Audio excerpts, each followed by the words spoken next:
thank you for doing this. So. What's the cop doing here? He's my brother, okay? He's here for me. So, what do you think? Even prior to his birth, Chris's parents' relationship gave best many bet's the dock on the reasons far for side. concern. Bob and Barbara Chandler were You aged two can do 54 your and smoke 40 respectively. At this later gift. time in the Thank you. couple's Draw their life, attention out most front. started dissuaded by medical commandeer a boat and professionals go in from during the having distraction. children. This Why is you for going a in variety first? of reasons, as many studies have shown such an age I'm difference a would cop, leave a large which means generational I gap can between commandeer a parent and boat, child. and it's legal. In some cases, this can put the You steal a child at boat, risk of growing up I'm gonna haul socially your ass in. stunted. As from a biological standpoint, they Oh, also he'll have do a it, larger chance too. of facing health complications at birth. More So we'll specific see to you the inside. Chandlers as individuals, however, was the hastiness of their relationship. Prior to see you Chris's inside. birth, the two had been married Stay for safe, only will you? 2 years. They wed quickly in a bid to Now escape listen, their previous we get out there and marriages. start making noise. Consequently, Augustine they will held come strained running. relationships Come on, with their I know way previous into the island we families. won't be seen. Barbara's in particular being intense. Tell you what happened. I saw They Augustine were kill both you back in. alcoholics, He tried to having shut me even up. first met You each saw other in a bar. Big deal. Of course, that's not to say that their family Should've brought unity the was cop, doomed man. from the start. That's a mistake. In spite of these imperfections, it was far Said the from same thing about you. unsalvageable. But these details are There she important is. in We pop in establishing here, that from she their come out newborn's smack conception, dab in the it middle. was an uphill You battle. sure about that? Such a dynamic requires a consistent and active effort to maintain normalcy, one that the Chandlers may have not been ready to face. Christopher Weston Chandler was born in Charlottesville, Virginia on February 24th, 1982. In those first few months of life, Chris was an average toddler. His first word, according to his mother, was monkey, a rather cute mispronunciation of mommy. However, it wasn't long before problems would arise. Hey, To start, in that in town? spite of having a Sorry, newborn child, One more they thing. continued They their got one of nightly them routine drone of things going out out there. drinking. The To ones that get babysit cows Chris, from. as well as You his know about half-brother that. Sure Cole, would be who nice lived with to them get at a the new time, cow they appointed stomping on Rochelle, Augustine. a woman who lived Let's in the go. same neighborhood as a family. Chris's sibling later recalled that it was apparent to him, even as a youngster, that she was unfit to be caring for children. As the story goes, one night in August of Okay, here's the 1983, plan. Rochelle We became start cracking irritated this with sports Christopher they after feel he the rum, interrupted and her it go. phone call. She What'd opted I to tell punish you? the Sorry I toddler didn't by trust you, locking man. him in a room by Damn himself straight. for the rest of the night. Christopher, who was just I'm 1.5 just years old at started. the time, was traumatized to the point that when he was rescued, he refused to speak entirely. In fact, he regressed to the point of only communicating through screaming and crying for the next 6 years. To compensate for this newfound aphasia, his parents began taking him to attend Cannot believe speech we're therapy cracking these classes, things. which is where he was first diagnosed as being autistic, with the doctor predicting that he would likely never write his own name, let alone make it to high school. In a These strange dudes are twist of kind. events, Bob and Barbara would continue leaving Christopher with a delinquent babysitter for the next few years, likely so they could continue their tradition of late-night vendors. This led his stepbrother, Cole, to attribute Chris's early muteness as largely being the fault of their neglect, a trend that would only worsen with time.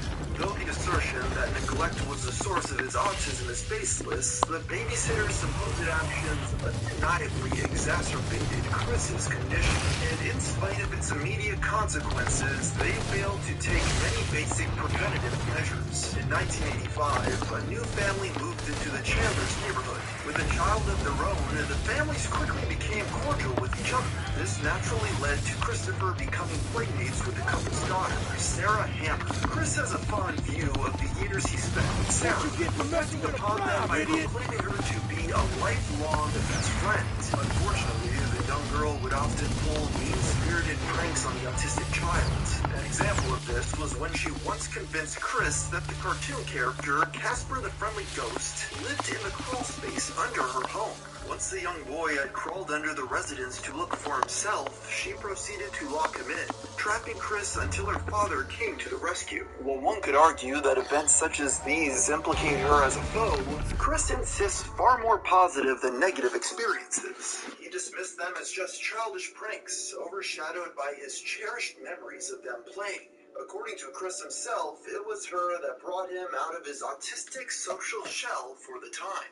At home, Christopher's life was surrounded by music and pop culture. Unable to speak, he spent much of his time consuming children's entertainment such as Sesame Street, Care Bears, and Transformers. Bob even purchased a Commodore 64 home computer, sparking Chris's lifelong interest in technology and video games. His father was proud of Chris for being able to operate the personal computer before he could even speak, programming his own games on the console by age 6. Accompanying the Chandlers was their pet dog Patty, who Chris had picked out himself from his entrepreneur's life. At this point, his home life wasn't perfect, but it was comfortable.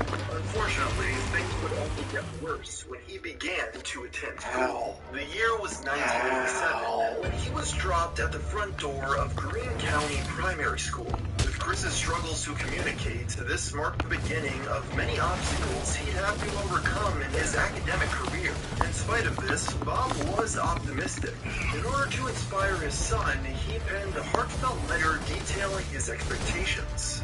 The reason for this open letter to you, which will grow as time goes on, is that I know now that I, at best, haven't much time left to share myself with you, particularly to share my things, my dreams, and my thoughts with you at a time in the future when you will be able to understand. Remember to use my things and carry on my dreams if you want to. A distinct characteristic of the letter is that it's written informally. It's meant to be read as if he and Chris were speaking face-to-face. A clearly intimate discussion. Bob goes on to explain personal matters such as his previous marriages and what he sought to avoid when raising Chris. You got it, ain't no stopping us, man. Don't take all of us to stop all the speed. I seem to have had no control over it. It always came along with what was right for me. Look at me What you get for messing with a prime, idiot? 1979, when I was really down and out, and went for cashing my chips with heart problems that I didn't even know about. Your mother, Barbara Ann, helped me through the rough spots, and together we had you. Now I really had something to live for. No better things or events could have happened to me. We've come a long way in the last 8 years. Together we have built a whole new life with an exciting set of dreams. But by far the most important message Bob wanted Chris to take away was the importance of legacy. He recounts the story of how he carelessly broke his late grandfather's straight razor, an item that held great sentimental value to him, and how it caused him to realize the respect he ought to hold for their memories. From this, he hoped his son would cherish any future inherited belongings he might be given by his father, such as his prize stamp collection. Do not be in such a hurry to even play or work with these things. First, learn all about them, how to use them and enjoy them, their value, and how you can thoughtlessly waste their value and enjoy them as I have. As a boy, my greatest dream was to have inherited things from my mother, father, grandparents, etc. All of my books, stamp collections, and records. My dreams for you, your mother, and other personal things. This idealized new life he wished to build with Chris and Bro, would culminate in what the fuck are you doing, Hank? In 1989, Bob created a plaque and placed it on their backyard shed, proclaiming it as the dreaming studio of Mr. C. Dude, you're pissing me the fuck off right now. To teach Chris how to create things. Evidently, the dreaming studio didn't last long enough to make a true impact on Chris, because in spite of the clear sentimental value Bob placed on his These dudes are Chris playing. would later sell his father's cherished stamp collection in 2017, using the profits to purchase toys. While on the subject of games, when examining the Chandler's Christmas of 1989, it can be discovered that Christopher received a Nintendo Game Boy from Santa, his second ever video game console. It was that same year that the young boy reportedly began speaking again with the help of his speech therapist. By age 7, Chris had defied the professional's original expectations of him, an accomplishment that he'd wear with pride for the rest of his academic career. Soon after regaining his voice, for unknown reasons, Christopher was transferred from Greene County Primary School to Nathaniel Green Elementary to attend the 4th grade. Although he was still winding off the success of regaining his speaking abilities, the administrators at this new school were not as impressed. While we'll never know for sure what happened there, legal documents indicate that the district had attempted to place him at a separate special education school. Hank, you fucking stupid piece of shit. That they felt Chris's recent successes proved he didn't need made the accommodations. Additionally, given their advanced age, they likely had a different perception of special ed than what was offered at the time. Regardless, the parents escalated the conflict. Chris recounts his experience at the school as one of frequent physical abuse, notoriously recalling an incident in which 5 facility members, including the school principal, pinned him down to the floor and recorded his cries on an audio cassette tape. Chris attributes this alleged assault to having been motivated by lust, going so far as to accuse the principal of being a pedo. He claims that Okay, everyone's dead.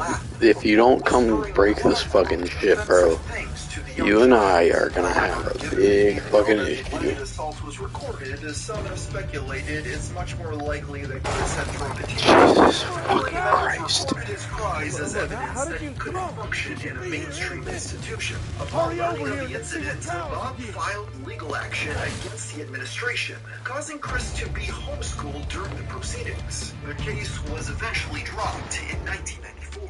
At this point, What? with the All young of a sudden you boy's don't trust me? mainstream I don't know, man. enrollment still Something's not in right. jeopardy, Bob Maybe I and should Chris call Reggie. moved to Chesterfield County so they can legally attend a different Hey! school district. This forced Bob to Henry, retire, becoming you a didn't stay-at-home disappoint me. father.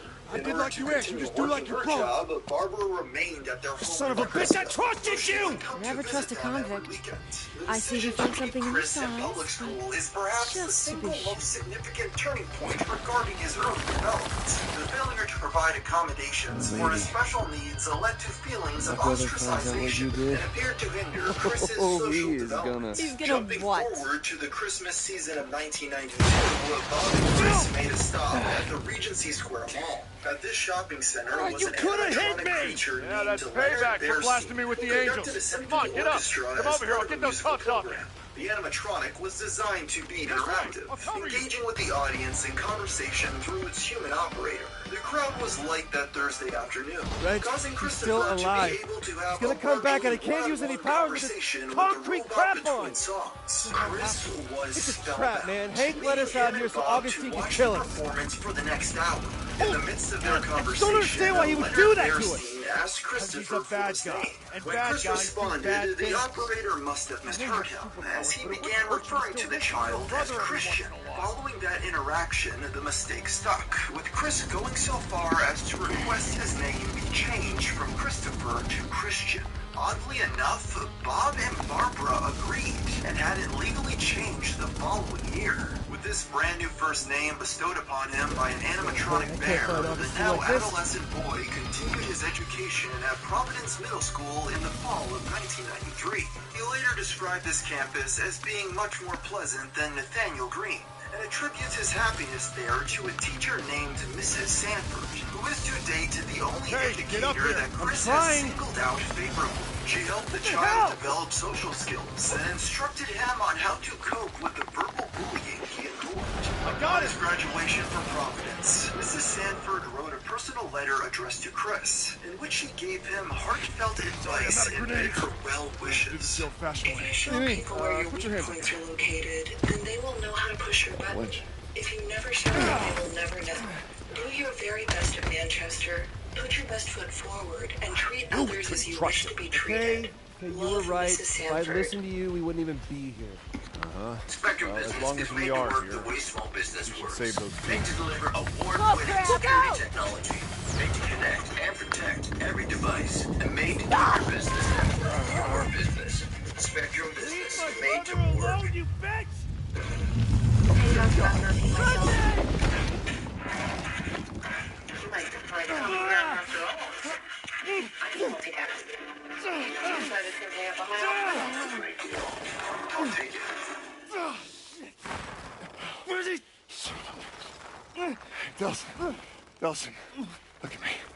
You gotta let me go. No, I can do this. Listen, we can't let this stuff get you two. I'm so glad. What's happening? Of all the pop culture movements in the 90s, one of the most prominent was the mascot with attitude trend, and the most notable example of this was Sega's Sonic the Hedgehog. Debuting in 1991, the Blue Blur is most notable for his extreme speed. Made specifically to appeal to Western markets, the character was a massive success, quickly receiving his own syndicated Saturday morning cartoon in 1993. To promote the release of this new TV series, Sega hosted a contest known as the Sonic the Hedgehog Watch and Win Sweepstakes, in which they challenged viewers to write down what Sonic said at the end of each episode. Upon mailing in their transcriptions, they would then be entered into a drawing, where they'd have a chance to win a $1,000 shopping spree at KB Toys. As an early adopter of the Sonic craze, Christian entered the contest, and as luck would have it, when the winners were selected in February of 1994, he actually won. The deal was exactly what Sonic the Hedgehog cartoon, and listen to what Sonic says at the end of it, and write it down for a whole week, and then I had to mail it in, and I had to be drawn out of the hat, and I just won. This victory marked the beginning of Christian's obsession with Sonic, who would go on to become his professed lifelong hero. And after the high of this spending spree, it wouldn't be the last time he entered a contest. By the spring of 1996, the family was once again together as Barbara retired from her job to live with her husband and son in Chesterfield County. This wouldn't last long, however, as according to Chris, some of their neighbors began spreading harmful rumors regarding the family.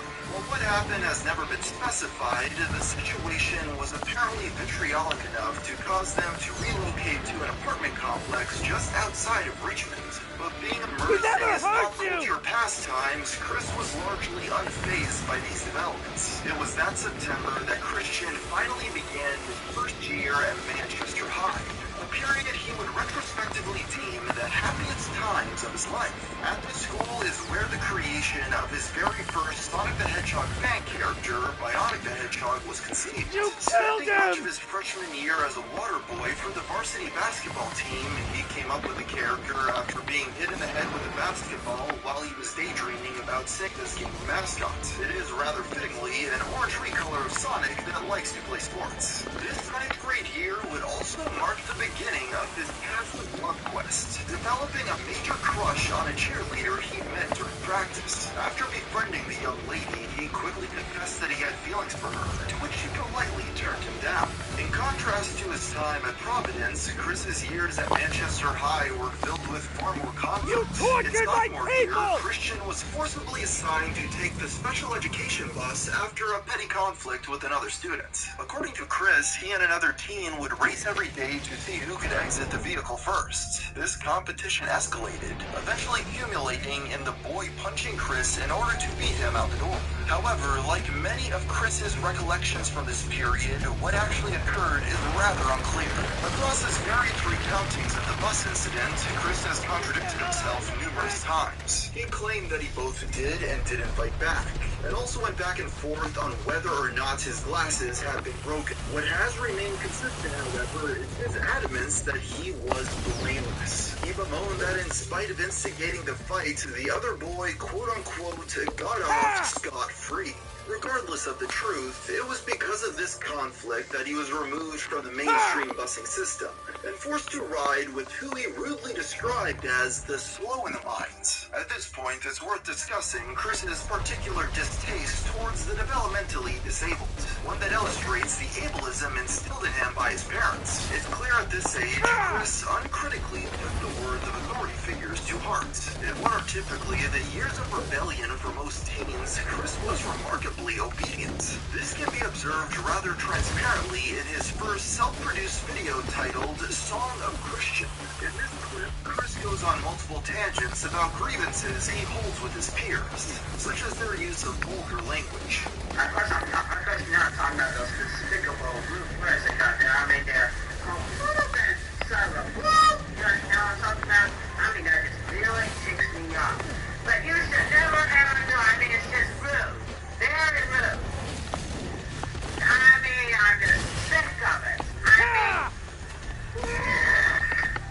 This would only be the start of Chris's self-produced recordings. Want to start a business? I can show you how easy it is to form one in just a few steps. First up, start your LLC. In just a few clicks, enter a little bit of info, and you're done. It's that simple. And look at that price. All you have to pay is a state fee. Need a registered agent? P.S. Every business owner does. We've got it handled. Need marketing? Getting your business on Google or any other popular search engine just takes a couple clicks and boom, you're done. And there you go. Who knew starting an LLC could be so easy? Get started with indeed today.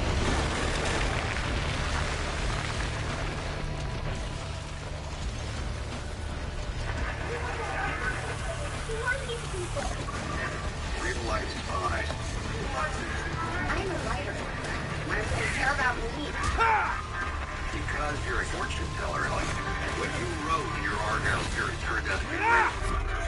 Now actual spy. Alvin and the Chipmunk, let's give us a hand. Yeah, we told you to do like this, boys. Yeah. What are you doing stupid? Hello. My name is Barbara Chandler, and I'm calling to request a song for my husband for his birthday. No kidding. His name is Bob Chandler, and he's 71 years old today. No kidding. And the song I would like to request is for Sean Effect. Sean Effect gonna hook around the neck for a 71-year-old man? I think so. As Christian entered his junior year, the maturity one would expect from a high school student didn't seem to be developing. In a mock radio broadcast Chris recorded for fun, his mother humors him as if he's a child, while he pretends to have guests such as Alvin and the Chipmunks on the program. Of his time at Manchester High, 11th grade has the most documentation. Recovered assignments illustrate how he performed at school, and the actual quality of his work against the grades he received. One of the first league projects is dated October 29th, 1998. Intended to be an icebreaker activity for his chemistry class, Chris notably refused to talk to any male students, leaving all their spaces blank. In spite of his woes of loneliness, things weren't entirely hopeless. It was in that class he would become lab partners with two female students, Kelly Andes and Sarah Bell. They would be some of his first quote-unquote gal pals, a term Chris later coined to describe all of his female friends. Chris has reasoned that his autism test found that he got along better with women rather than men. Chris's gal pals would make up the entirety of his social life throughout high school, to varying degrees of sincerity. Perhaps the most earnest of these was Tiffany Gowan, who sat with Christian every day during lunch. It's worth noting that during this time, Chris was extremely naive on relationships and sex. He apparently was unaware of the idea of dating until he turned 21, a testament to his shelteredness. Evidently, the sit-down talk of puberty never came. But where Chris's parents failed, entertainment took its place, a trend that would be recurrent throughout his life. As Chris recalls, after unlocking the parental controls on his television, he accidentally came across a suggestive scene in a film and had his first erection. Part of the known curriculum Chris took that year was cooking class, evidenced by recovered kitchen safety worksheets he completed. In an assignment titled Safety First, he notes, what could happen if you plug too many appliances into an outlet? It could start a fire. Christian also took child development classes, which included the activity of simulated parenthood. This is done through a variety of different methods, be it an interactive infant doll, or in Chris's case, an empathy belly. An attachable pregnancy stomach meant to enable students to understand the effects of carrying a child. The belly made it uncomfortable for me to cross my legs. And when my legs were separated, it put pressure on my private part, which gave me a strange, weird feeling. So, it was quite an experience while I had a belly like a pregnant woman. He told me not to Bizarrely trust him, but admitting I to the didn't. teacher that the device gave him an erection, he still received a perfect 30 out of 30 grade. So tell me, why do you like Pokemon? I swear. You're not sure why you like it, but you do, In 1996, the Where first ever is entries in the Pokemon franchise were released to the Game Boy in Japan and quickly evolved into a pop culture phenomenon. Within the first 2 years of its debut, the franchise received its own trading card game and anime series. And it wasn't long after this merchandising boom that the phenomenon began taking over the West. Due to the series' popularity, in 1998, the Pokemon TV show made its debut in the United States, with the game's following. I know he made a deal with Augustino. Where is he? When Chris discovered Pokemon. When he did, he immersed himself Where in is the he? universe almost as deeply as Sonic. At the same time as the Poké craze, Chris was taking Spanish classes in high school, where he often incorporated his love of video games into assignments. In a project dated February 8th, 1999, Chris illustrates his Spanish vocabulary by translating the names of characters from both Sonic the Hedgehog and Pokemon. This would be his earliest known reference to the franchise. It was this same month that Chris Chan would celebrate his 17th birthday. To commemorate, he produced a drawing of his character, Bionic Man. The flag proclaiming, "I fought my autism, and I won." It was also that day that he would produce Espanolic. This character would later become one of the first entries in his line of original Pokemon cards, eventually amassing enough to create an entire Pokedex, which he dubbed the Wall of Originals. Of these homemade cards, standouts include Chikachu, a female Pikachu who can only deal damage when accompanied by a boyfriend, Flashbulb, a flashlight Pokemon, Compufrog, a frog made from computer code, and of course we can't forget Autistic, a plant that's on the spectrum. As Chris continued to express his fascination with the Pokemon franchise, he soon created the first version of Quick's Pokesite. CWC are the initials of Christian's full name, which he is unusually proud of due to its ability to be pronounced as Quick. This webpage would only last a few months before being replaced in July by Chris's second, more amateurish Pokesite developed entirely in Notepad.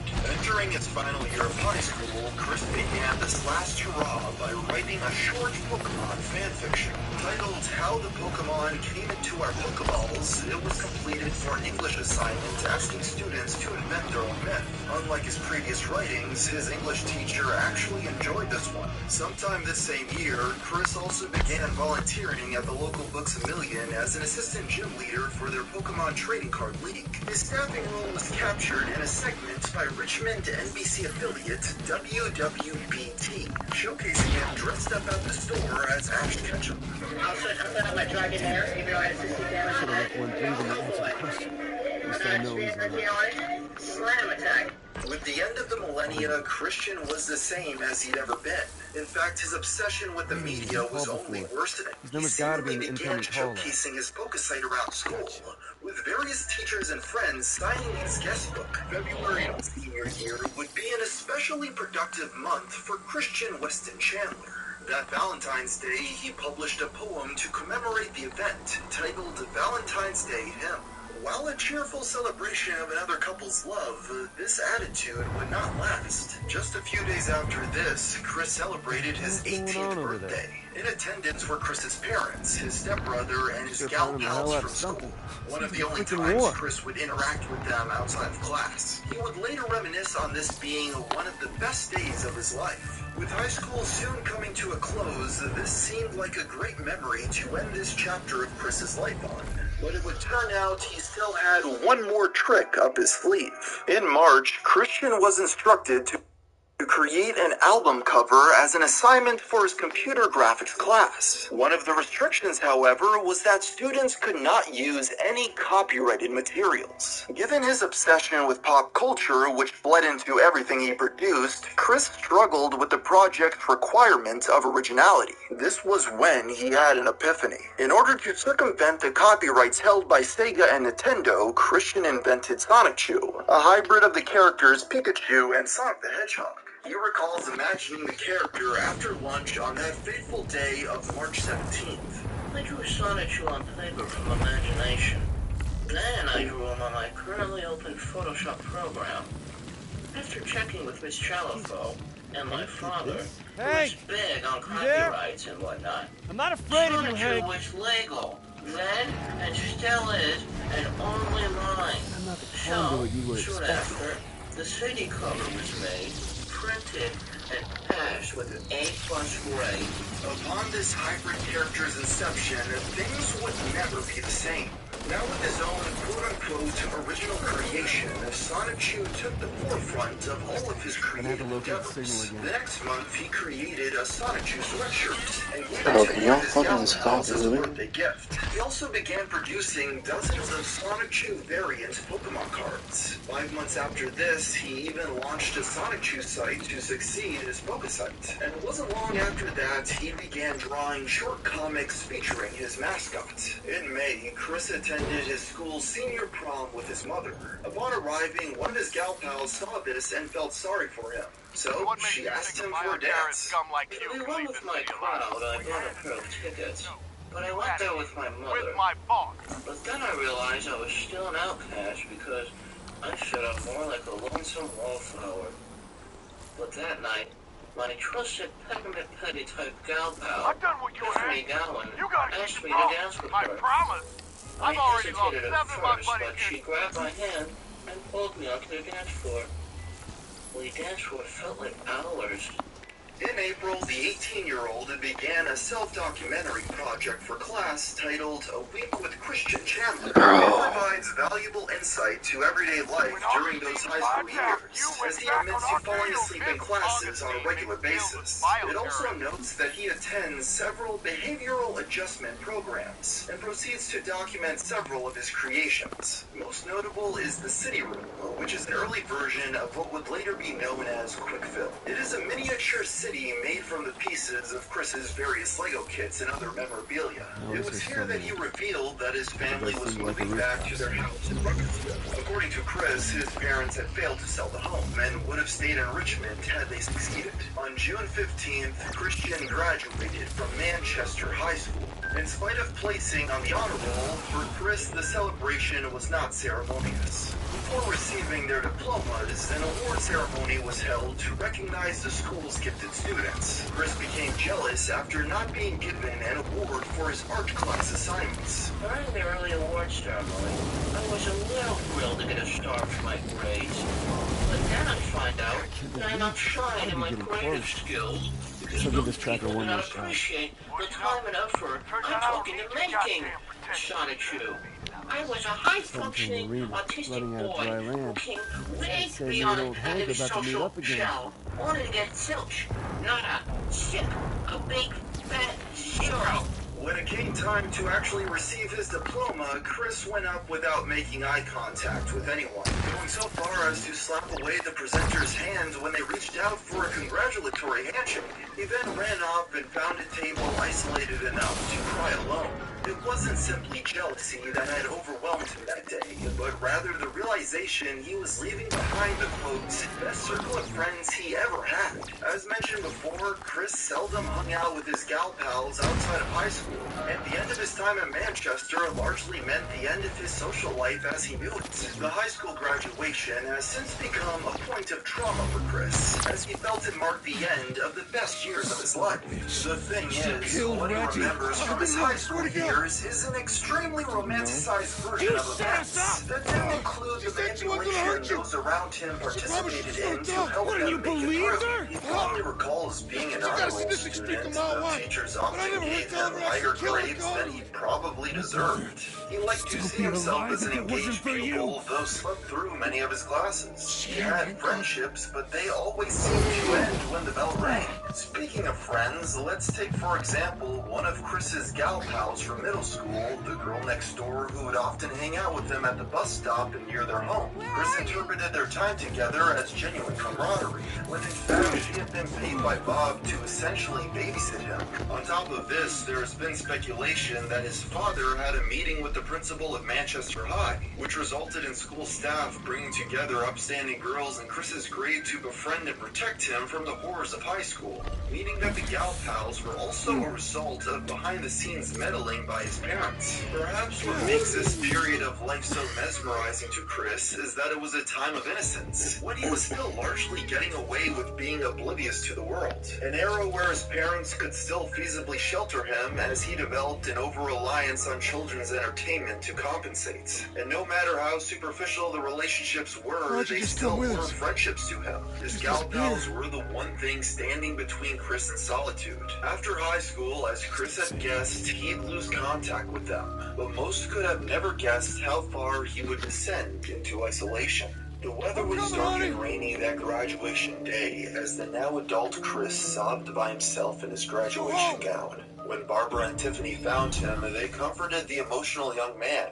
His father, however, was less forgiving with how his son had behaved. Perhaps he read the writing on the wall then and there and realized the futility of his family's future. It's time to get what I came for.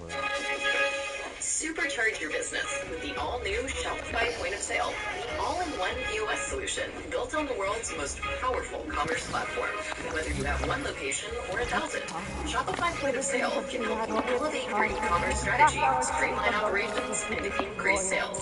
So get your business ready for the future of retail today and switch to Shopify point of sale. Sign up for a free trial today.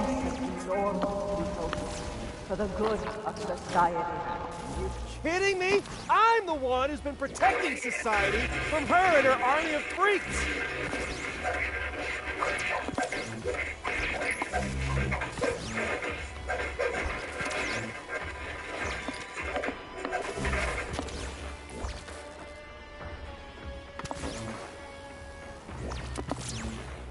Can't stop until I get Augustine.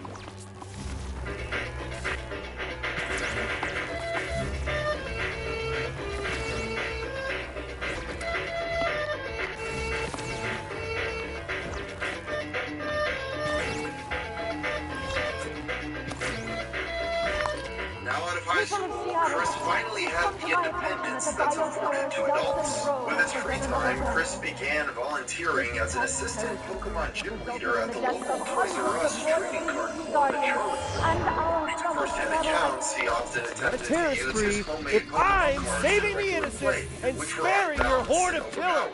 Christian also launched SonicShoe.com, though it was largely neglected. His family, now back under the same roof, began attending the newly established Grace Baptist Church, and in August, Chris began his first year at Piedmont, Virginia Community College. He was set to graduate with an associate's degree in 2 years. With all of his high school friends left behind, Chris found solace in his artwork, and that winter crafted his very first, now iconic, Sonic Gym medallion using Crayola model magic.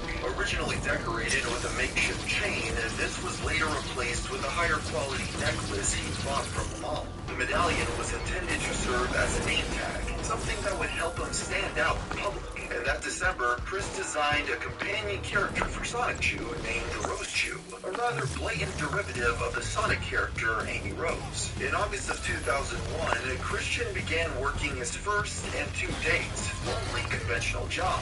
He was hired at the local Wendy's, but had a difficult time maintaining this employment, only lasting approximately a month and a half before being fired.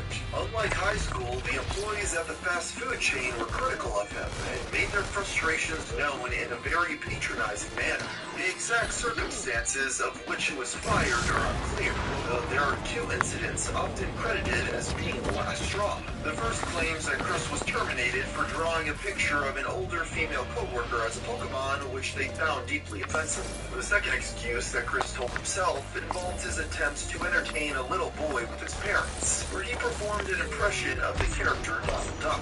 This scared the child, causing him to cry. It's approximated that Chris earned around $500 from his employment at Wendy's. In June of 2002, he stopped volunteering as a Pokemon gym leader at the local Toys R Us, opting to play at the locally owned hobby shop known as the Game Place every Friday. As Chris proceeded through college, he began to appreciate all the moments he'd taken for granted back in high school. In February of 2003, he wrote the fond account of his 18th birthday party, a stark contrast to what would happen on his next birthday only 2 weeks later. That year, on his 21st special day, Chris was reading Peter Robinson's Wednesday's Child for an English class. What made this class memorable was that homosexuality had come up during the discussion, something that Chris thought of as revolting at the time due to his religious beliefs. As a result, he made derogatory comments towards homosexuals and was promptly told to leave. What exactly was said has never been revealed, but Chris himself described them as, quote-unquote, exclamations you'd likely hear from a black person in church. Given the punishment, surmise his assertions must have been rather severe, and after being told to leave, Chris once again stopped by himself and cried. The only difference this time was that there was no one there to comfort him. Whether or not Chris went to class by choice or was forced to leave is unclear, but this would set a bad precedent for the rest of his college career. This incident would mark the beginning of a new saga in Chris's life, one that would lead him not to just be eventually expelled from his college entirely, but to infamy. It was that day, right after he was ejected from English class, that began his love quest. You see, since he had no one to console him for the first time in his life, it led Chris to realize that he should pursue a romantic relationship to fill the now empty hole in his emotional support network. But to discover his soulmate and perhaps even one day bear his child, he had to go back to the drawing board. Throughout April of 2003, Chris began depicting romance using his Sonic Shoe characters. He created the Hedgehogs in Love Pokemon card before quickly succeeding with the short story Sonic Shoe and Rose Chew, the genesis of the Love Hogs. The story ends with Sonic Shoe and Rose Chew gazing at the moon before locking eyes and sharing a passionate kiss. But it wasn't until August that his desperation for intimacy began to materialize in the real world. As Chris entered his fourth year at the two-year community college, he officially began his search for a sweetheart. Rather than ask them out directly, though, that month, Chris made his first attraction sign to get the attention of a boyfriend-free girl.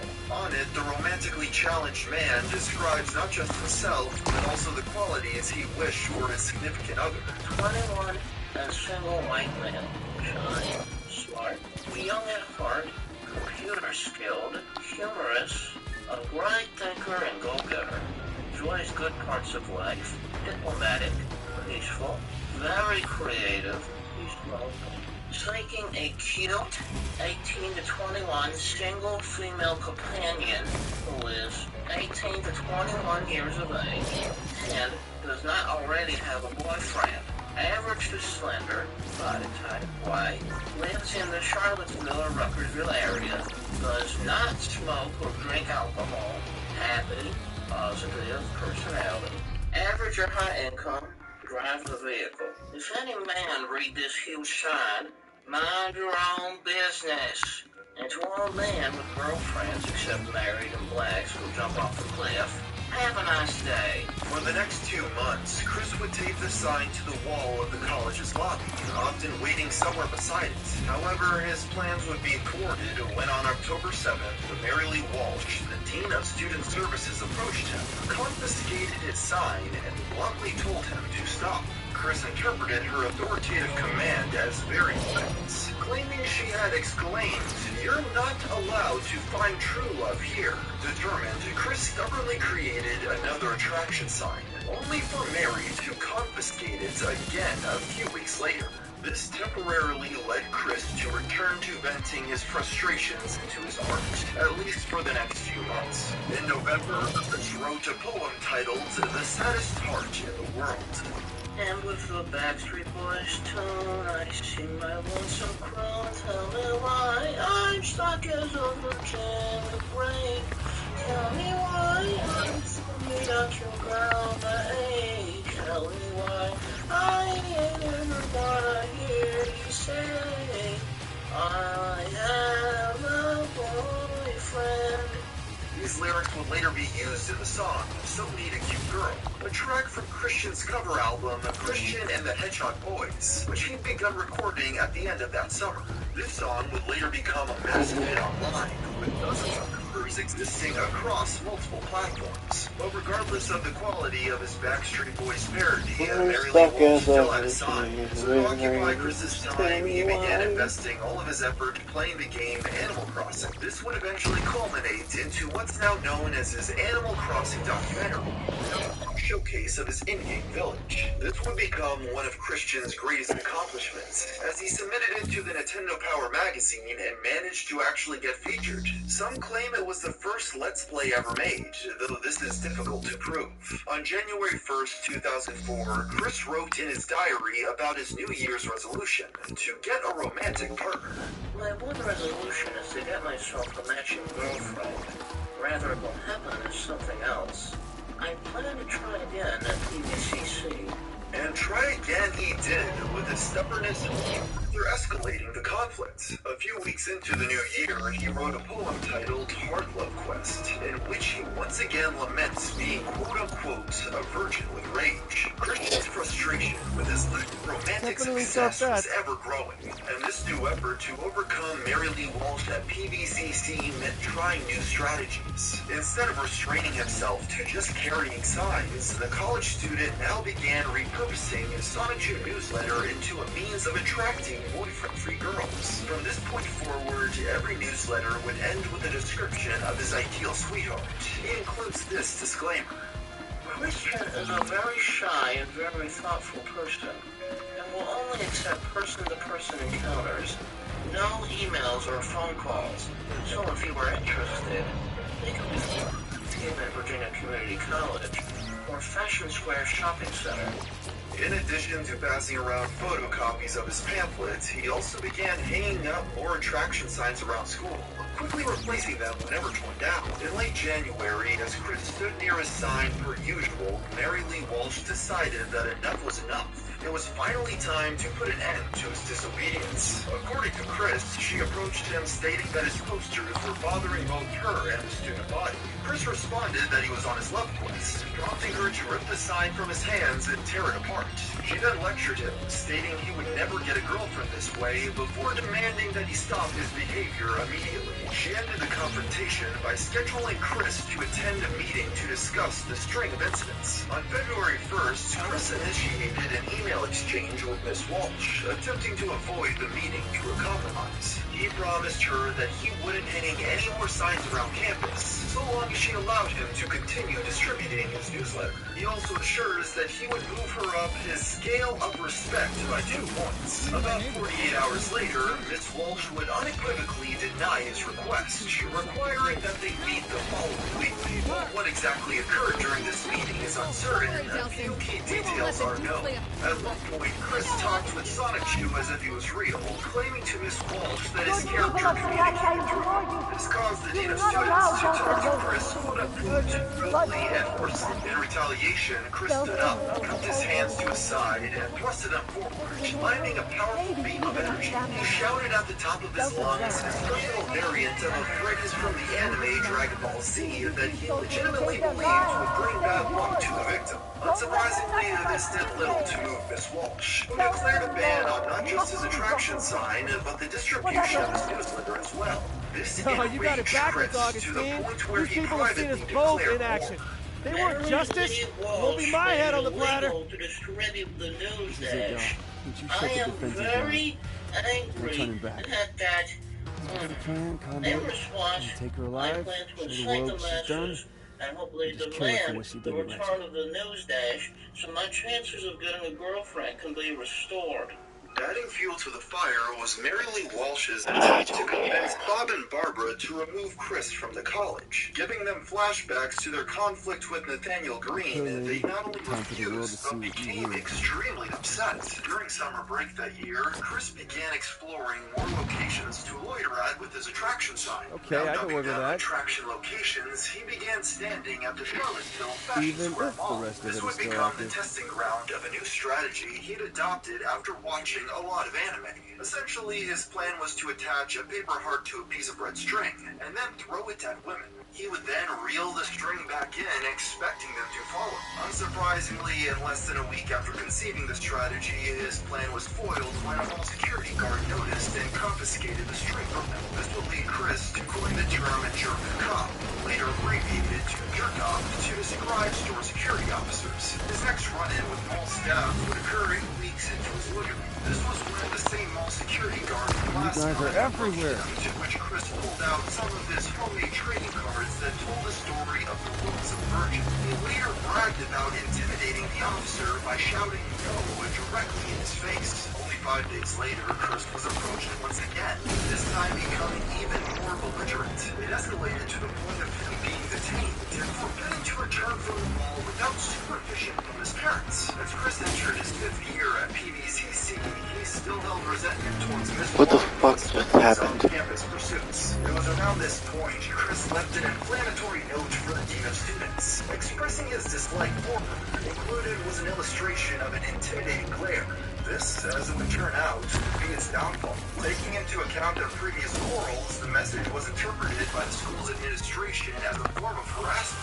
After several hearings deliberating on his fate, the administration ultimately decided it'd be best to temporarily suspend Chris from the campus. Enraged by this development, Bob and Barbara decided to incite the masses themselves, allegedly penning a letter to the White House demanding action. Nothing came of their efforts. For the suspension, the criteria for him to return included anger management classes, a psychological evaluation, and social skills counseling. Strangely, it appeared the only reason Chris was upset about his ban was the fact he'd be losing the campus as an infraction zone.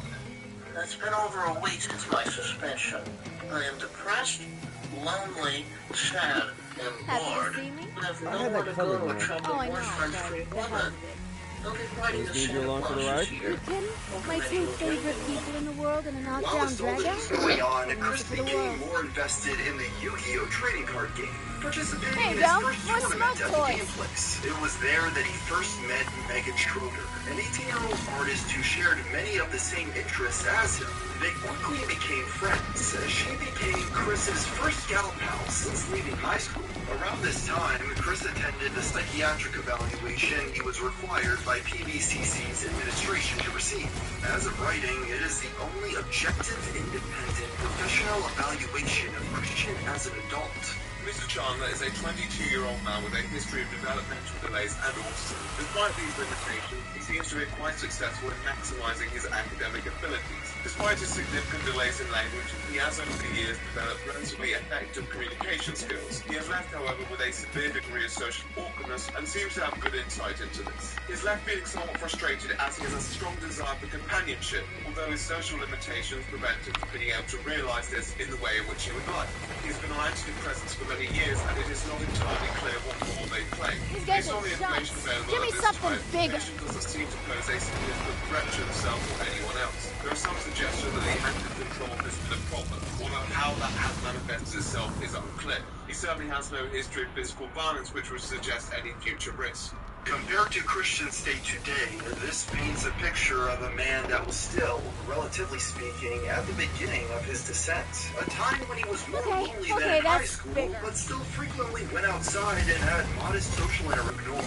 With a tumultuous home life accompanied by years of a society Chris felt he was weighed down by, at this point he would create what is now seen as his magnum opus, the Sonic Comics. Not only did this series become his masterpiece, but more importantly, brought attention his way. Well, up until this point, he was known only by those in his local vicinity, the most notable person in the history of the World Wide Web. Feels good. Is there anything else? What would you like today? Like maybe want to go to McDonald's or something like that, or do you think Looking for that? That's your lifesaver. Well, it's dark out now, so I'm not be able to see the gazebo. That's true. But I can point out, it's, behind the house. Fetch! You're driving down time for some backup! Right. And you look to your right. You will see a doghouse before you see the... Gee! Hey, sure know how to level the playing field. It's good to have friends in hard places.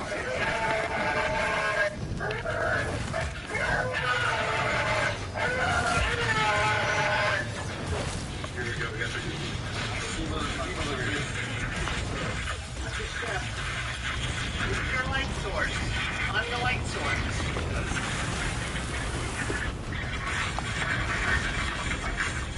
Come to the rescue of my angel! Easy on the trash talk, Eugene. Alright. Very long as you. Yeah. Watch your head if you're running. I'm able to stand barely. That's fine. If you're Brian Garrett, you would have to hunch down. Another launch pad for you. He's like more than 6 feet. Yeah. Oh, smartest move I've seen all day.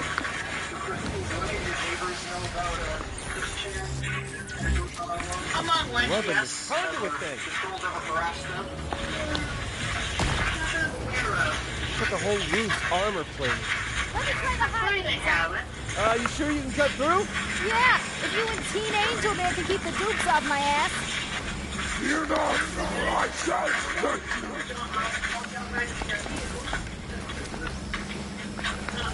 Don't rush me, Dee. Don't like being rushed. Don't you just want to be clothes softer, fresher, and better? Almost there. Because sometimes your work shirt needs to be a soft, cozy pillow. Got it. All yours, Steve. You go inside and grab Augustine. Eugene and I will keep these guys off your back. Go forth and enter the dominion of Augustine. Essentially, we got The lady and I will like a come. start card that's ever going to play my house. The start card is essentially the author or centerpiece of the whole fan fiction. Twilight Spark was Equestria's most prolific and horrific fanfic author. She ships herself, her friends, and her family together regardless of relation, orientation, or harmonious mane and coat color combination. In order to help fulfill Twilight's dream of writing the perfect fanfic, she takes turns expanding the shipping grid, joining new ponies with ship cards.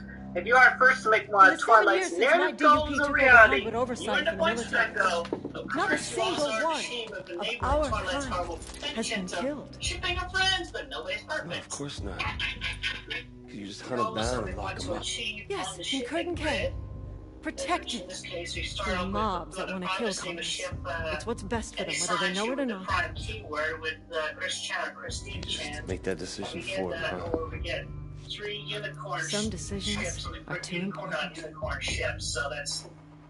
I've seen how people look at you in the street. Do you know how rare it is for the powerless to embrace a conflict? You've got to use that popularity, that trust, to convince them that the only solution to the bio-terrorist menace is my BUP. Did you know that over half the conduits who died in the bloodbath 7 years ago were killed by the military? If they regain control, what makes you think things won't return to those good old days? Yeah, I told you it gets crazy. No, I'm gonna expose you. And the deception. Chris began to expand his We'll see who the real protector is. characters and got to work making a comic to tell their stories. That would be a death and in sentence March for of all conduits. 2005, Sonic Chew number Can't 0 let you do that. was released onto And Chris's I won't website. let you stop The me. now iconic cover of Christian telling his creation to go out and zap to the extreme. It also boasted that the publication was hand-drawn, a fact that Chris clearly took great pride in. This is because while most webcomics are drawn digitally using a tablet, Chris did not have access to that sort of equipment, forcing him to draw on printer paper with pencils and markers. The art in Sonic Chew was crude and amateurish, which of course became one of its most defining features over time. On top of that, there were frequent spelling and grammatical errors, another staple of his work. Sonic Chew did not tell one story per issue. Instead, each installment was broken up into several smaller tales, referred to as episodes. One titled Sonic Chew's Origin explains how the titular character came to be. As the story went, while fighting the monster Perfect Chaos, Sonic the Hedgehog collided with a nearby Pikachu that was watching the battle, transforming it into Sonic Chew. Meanwhile, a beam of rainbow energy hit a Riot Chew 15 miles away, causing it to evolve into a new form. The Riot Chew's trainer, a girl named Kel, stated that her Pokemon looked as beautiful as a rose, leading her to choose the name Rose Chew. This episode was one of the earliest examples of Chris's poor understanding of copyright law. Despite him having created 7 the years ago, Sonic Chew character my to unit claim was there to parody, save and he lives from still a new tied his threat. backstory in with intellectual property that he did not own. People with However, powers this did not that no stop one Chris understood. from putting his own copyright They had notice the on power the to comic. kill. At the end of episode 1, Chris took readers on a small tour through his fictional town And the of power to Brookville, transform of which he was some the of mayor, us and into introduced conduits them too. to the cast of characters they would be meeting I found in another future survivor. issues. At the very end of this section, Chris She introduced tailed me himself, as I made my our way back to the safety of my battalion. Together we traveled through a lawless city that wanted us dead because of what we now hold. Genesis of the Love Hogs, telling the tale of Sonic Chew and Rose Chew people meeting joined each the other and lynch falling mob, in love. horrified by the thought of convicts hiding Chew among versus them. Nate Zirk, and introduced We'd a new hurt villain no for the one. story, which is Christian's name Could only spelled see us backwards. He was the as son monsters. of Giovanni, the leader of Team Rocket from Pokemon. Chris portrayed Nate Zirk as being what he felt When was military the complete order opposite finally of asserted himself, itself, evil and flamboyantly gay. they The treated epilogue of us this first issue as the shows threat. Chris lamenting over the continued failure of his love quest. I was and conduit. driving back to the fashion I was square mall military. to continue his search for But I sweetheart. couldn't be both. Strangely, in this encounter, So I made Sonic another Chew option. referred to Chris as his father. Chris also provided It was the the readers only with a few short way. Sonic Chew strips he had drawn By bringing before in that beginning first work conduit on the alive, comic I'd earned proper. the government's These trust. really didn't amount to anything And important, that was just the but they start. are notable for being the first appearance of a new villain known as Mary They funded the Lee creation of the Walsh, who you DUP, might remember thinking we as were the just Dean of freaks Student hunting Affairs down at other Piedmont, freaks. Virginia Community College. The fictional But that wasn't Mary Lee it. Walsh's goal was to keep I was Chris going from to completing his save love as quest, many mirroring conduits how as I real-life could. counterparts repeatedly If my forbade kind were Chris going to from live, carrying his attraction sign around the campus, portraying it'd her be with a behind the pitchfork walls and of devil Curtin horns, and K. ending the comic by obliterating her with his Kamehameha attack. As you can probably already tell, Chris often incorporated his real-life struggles into his work. Another example being a jerk cop catastrophe, which involved him hanging around the mall, listening to music on his Nintendo DS, and expressing his frustration over the fact that all the women he wanted to date were already in relationships. As he pondered his unfortunate reality, Chris was approached by a jerk cop who berated him for his loneliness. The security guard then brought in reinforcements to handcuff him, but our hero was able to escape by transforming into his new form known as Chris Chan Sonic Chew, using his famous medallion. This appears to be the first ever use of his now famous moniker, Chris Chan. As Mr. Chandler began writing his comic, so too did he continue his love quest at the fashion store mall. We both have the same power. Only difference is, I've had 7 years to spend practice. hours pacing around carrying his attraction sign, hoping a girl would approach him. Eventually, Chris did attract the attention of women, though probably not the kind of attention he was hoping for. The first of these ladies was a 19-year-old named Anna McLaren, who detailed her experience with Chris in a blog post titled The Tale of the Crazy Caser. According to her, she would often see a 20-some-year-old autistic man making his rounds while she was at work.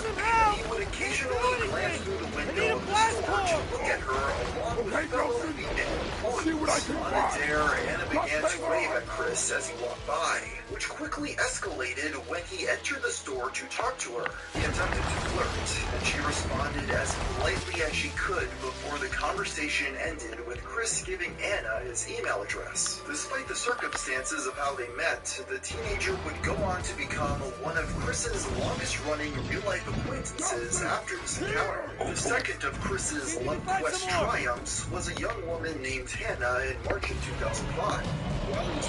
Break from a search for a boyfriend-free girl, she reportedly approached Chris and asked him out on a date.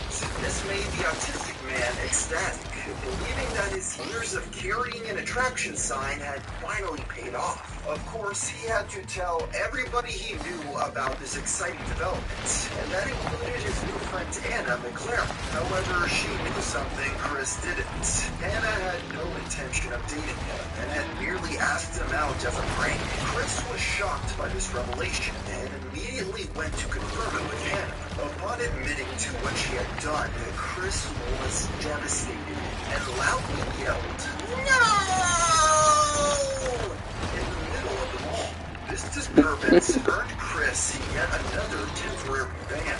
These events were retold in his Sonic Chew comic, The Rise and Fall of My Heart. In this version, Anna's role was replaced by Rose Chew, and perhaps more notably, Chris's emotional state was visually portrayed by a friend. It begins with him at 20%, but when Hannah asks him out, it skyrockets all the way up to 100%. However, when her cruel trick is revealed, it plummets back down to 15%.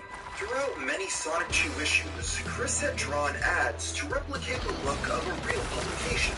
Most notable of these was the ad for Axe body spray in Sonic 2 number 2.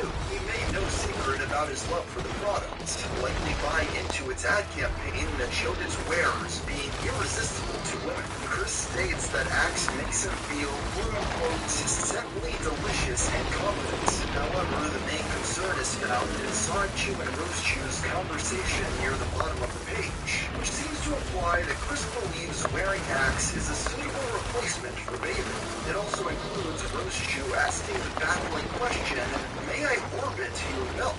As the Sonic 2 comics continue, Chris introduced his childhood friend Sarah Hammer as a character, as well as her boyfriend at the time, Wes Eisen. In the story, the three of them are all given the ability to transform into hedgehog versions of themselves. Chris makes no secret about his jealousy towards Wes, writing him as a villainous character, one of his many personal rivals. He dedicates an entire page to a discussion between the two, in which Chris talks about how jealous he felt during an incident in which he saw Sarah sitting on Wes's lap. In this confrontation, Chris portrays himself as very honest and mature, while Wes comes across as cruel and selfish. As you've probably been able to figure out at this point, these episodes were Chris's main way of coping with his problems. Rather than try to learn from his mistakes, he would instead take no personal responsibility and create his own reality in which he was the victim, and the world was out to get him. Because of this, similar situations of Chris having run-ins with others such as law enforcement would happen over and over, with him seemingly learning nothing each time. However, this eventually came to an end around mid-2005, when Chris's mother Barbara told him to stop adding these personal details to his comics, since she wasn't fond of the idea that their personal life would be shared on the internet. Chris agreed, and decided to officially end the autobiographical subsections with Sonic 2 number 4 in September, a compilation of all the previous personal sections of his work, as well as a few new ones. Funnily enough, Sonic 2 number 4 was released almost 6 months before Sonic 2 number 3. The first of this final batch of real-life reenactments was the two-part story in which Chris had been kicked out of a McDonald's for loitering, allegedly once again trying to do his old attraction sign trick. In true Chris Chan fashion, this retelling portrays the managers as aggressors while Chris is simply an innocent victim. By most angles, Mick Attack is fairly standard as far as early Sonic 2 goes. However, there is one element that makes it stand out. About halfway through the story, Chris summons his twin sister Crystal to help him in the battle. Of all the bizarre creations that were spawned in the Sonic 2 universe, Crystal ranks amongst the strangest, and her inclusion in the story confused many. You see, most of his characters have a real-life counterpart, but Chris didn't have a sister. Many theorized that Crystal represented a female version of Chris, since in Mick Attack, Crystal stands up to the man-jerks who are harassing him. Sonic 2 number 4 concludes with the story of Off Target. This was Chris's dramatic retelling of a real-life incident that happened in July, in which he was once again confronted by jerk-offs while carrying around his attraction sign, but this time in Target. Unlike most of the other events of this nature, things quickly escalated to the point of the police being called.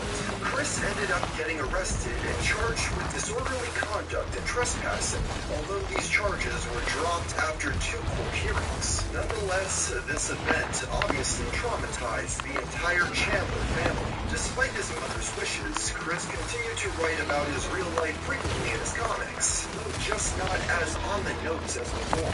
Sonic 2 number 5 focused once again on Chris and his never-ending love quest, containing the story of the recent wedding of Sarah Hammer to a man named William Spicer. While it's laid out in rather confusing terms, the dialogue in this episode states that Chris is only attending the wedding in spirit, implying that he was not invited. However, an image does exist of Chris and Sarah posing with her wearing a veil. seemingly meaning that, even if he was not at the wedding, he saw her shortly before or afterward. While obviously nothing can be said for certain, Chris seems happy for Sarah in the picture, and that is reflected in the comic. The story is actually fairly mature by Chris's standards, as he lets go of his crush and accepts that they will not end up together. Upon this issue's release, it seems that Christian was actually making progress, although that may be due to the fact he had his sights set on a new potential sweetheart. As one door closed, another seemed to be opening, as the comic ends with Chris catching a bouquet as Sarah throws it, traditionally meaning he will be the next to get married. Coincidentally, in this story, Chris also introduced a new character, Sailor Megatune, and in the very beginning of the comic, he credits her creation to his friend, Megan Schroeder. There's a way to cut your dishwashing time by 50%. Try Dawn Power Wash Dish Spray. It removes 99% of grease and grime in half the time. It cleans so well, you can replace multiple cleaning products. Try Dawn Power Wash. Yeah. Hello, I'm told that hurts. Chandler, from Rockville, Virginia. What would you do for a fee? When the dust finally settled, all you could see of Augustine were her eyes peering out from that concrete shell. The rage that had filled her moments earlier was now replaced by fear. As briefly mentioned in the previous We episode, dismantled the fortress she had built, the army she had raised, the future she had planned. The entire Poor Megan, I can see how uncomfortable she is. The young woman was a fan of Sailor Moon and My Little Pony. Chris decided to get into those franchises as well. For this brief moment in time, it seemed like Chris was actually evolving as a person, accepting that his previous crush had moved on, and began taking a genuine interest in his new potential. And now I was the guy kicking off the second age. Oh, and those conduits who'd spent years locked inside the walls of Curtain K, they were soon to be free once again, to live their own lives, to choose their own futures. As for me, I'd gotten what I came for. It's important to And keep in mind that at this point, now I Chris had a was promise to unemployed, keep. with his only source of income coming from monthly Social Security payments. During this time, Megan was fully aware of Chris's interest in her. He would reportedly often try to touch her without consent, a problem she would bring up in an email to Chris. You're here. One more thing. Please, minimize your touchiness. You know well I dislike it, and I keep reminding you. It's calm. Understand, I'm not angry, but annoyed and disappointed.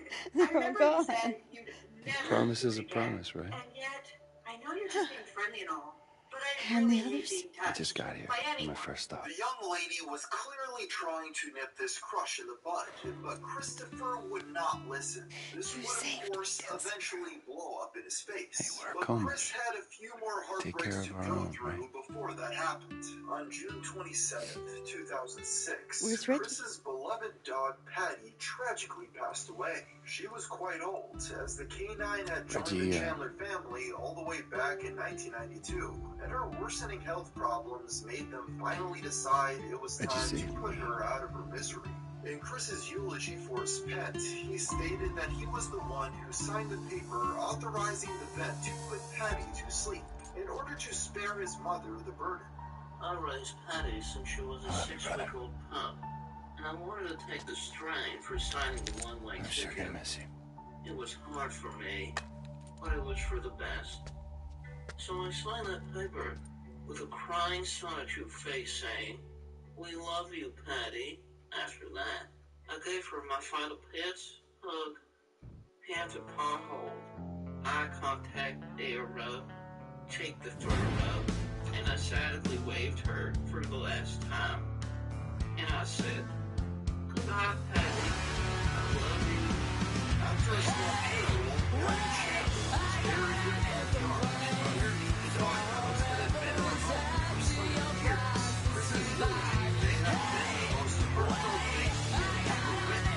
They had essentially grown up together, and an argument could have been made that Patty was the closest and most long-lasting friendship Chris ever had. In February of 2007, Sonic number 6 was released, containing the episode It tells the story of Patty eating some magical grass and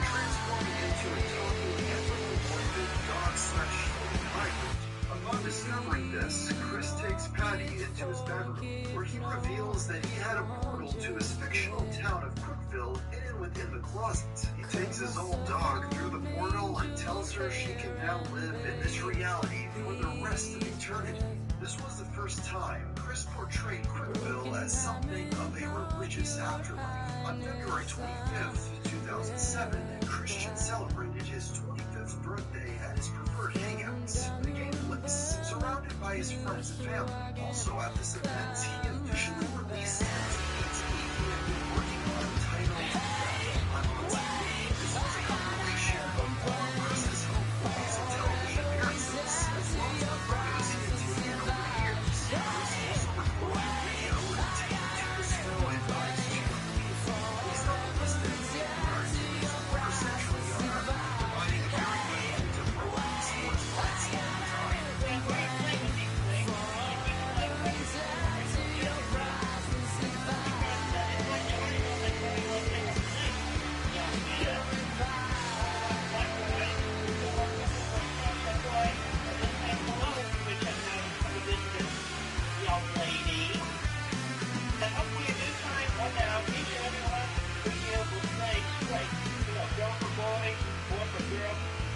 Everything else is right, as said by Dr. Kinsey.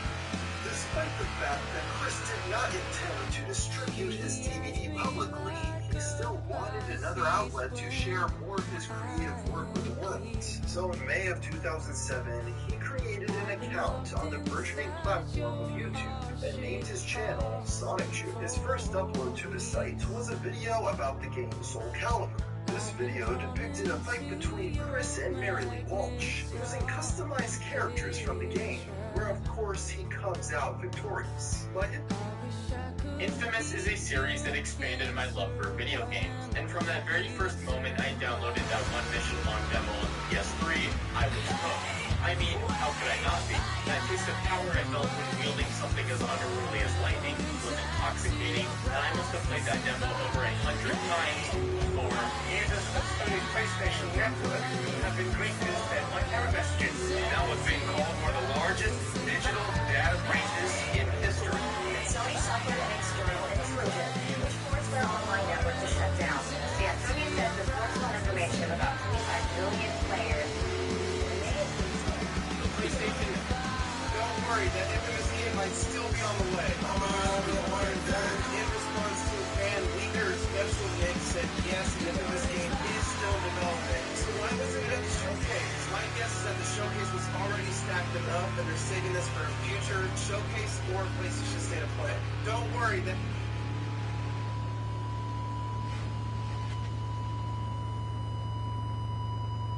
Network hack of 2011 was the lowest point in PlayStation's history. It was an external intrusion in which the personal data of 77 million PlayStation Network users were compromised. This intrusion lasted for about 2 days before eventually PlayStation just completely shut off PlayStation Network as a whole. This was meant to just be a short-lived solution, and PlayStation put out a statement saying that they were going to get PlayStation Network back up and running within a week. But cut to about a month later, and North American servers are finally coming back online. As an apology, PlayStation gave every single user the opportunity to pick out 2 free games in a catalog of about 5, depending on where you live. In North America, those games were Wipeout HD, Dead Nation, Little Big Planet, Super Stardust HD, and inFAMOUS. And yes, with one I picked. That's right, Wipeout HD. Obviously, I picked inFAMOUS, and if I think back to that time, I don't really ever remember caring about PlayStation Network being offline, because I didn't really have many online games. But I do vividly remember me and my twin brother freaking the hell out because we finally got the game we both really wanted for free. And as a kid, that was the best feeling ever. And once downloaded, I got to finally experience in full one of the greatest games I have ever played. Even if that first experience was with inverted controls, because I didn't know how to change it. I then proceeded to play the entirety of inFAMOUS easily over a dozen times to achieve absolutely everything the game had to offer. However, this was not how I played inFAMOUS 2, because I never actually owned inFAMOUS 2 myself. I had to experience the sequel to my favorite single-player game by borrowing it from others or renting it through services like GameFly. This allowed me to enjoy and beat the game, but not play it to the extent that I played the first game. Jump a few years later, and the new PlayStation 4 is being released, along with the new Infamous game titled Infamous Second Son. Because I was a bit older, I could finally earn some money, so me and my previously mentioned twin brother both over the summer earned $400 to buy a Infamous Second Son PlayStation 4 bundle. Then, just like Infamous 1, I played the absolute hell out of it and beat it easily over half a dozen times before we could finally buy some other games. Now it is mid-2022 and a full 8 years have passed since we got the last Infamous game, and around 13 years have passed since the release of the very first Infamous. In this 13-year span, I have gone from childhood to adulthood, and I found a recent love for storytelling and writing, allowing me to do something I've always wanted to do for a very long time: make my own Infamous game. This concept for a game will include mainly just story elements, but also some ideas for gameplay and environmental aspects. And just to be clear, I am not an expert writer, nor am I a game developer, so keep in mind I'm simply going at this with wild creativity and a soft idea at what developers' limits are. Also, before I begin, if you have not played the games or completely forgot the story, then go ahead and watch this video that I made about the full Infamous story, because I will be making many gameplay and story connections to those games, so keep that in mind for if you need to go watch that or not. Also, I would like to ask if you would consider either subscribing, engaging with the video in any way, or just watching it all the way through, as that would help me out a ton. But with all that out of the way, let's finally get into my concept for the next Infamous game, titled Infamous Prodigal Son.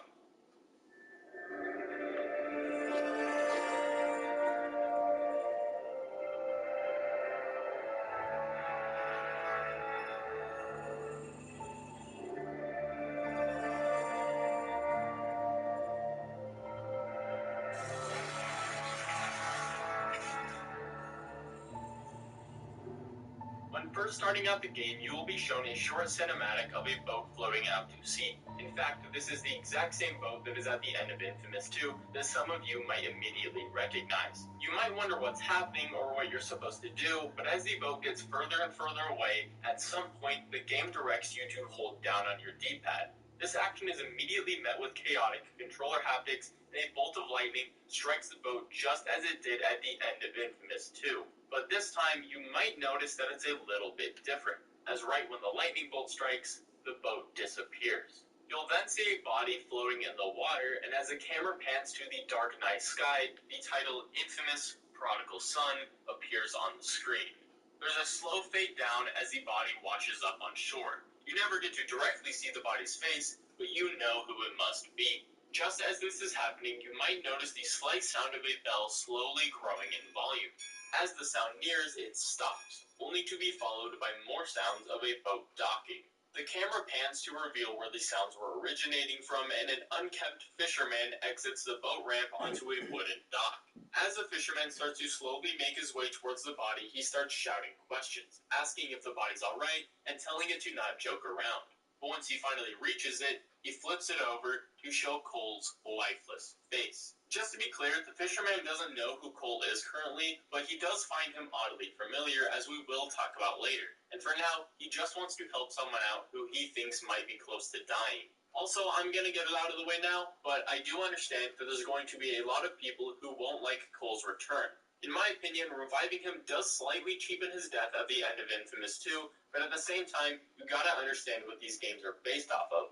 From its inception, Infamous is a superhero game. The developers of Sucker Punch were heavily influenced by comics such as DMZ and Batman No Man's Land. Like every comic, the hero never stays dead for long, and to be honest, if they didn't want me exploring this option at all, then they shouldn't have hit him with lightning at the end of Infamous 2. But seriously, as you keep listening, you will learn that I do have an explanation for his revival, and in my opinion, it is far from just some cheap fan service, and I made it work within the confines of this reality's rules. Now, let's get back to the story before I go on more tangents.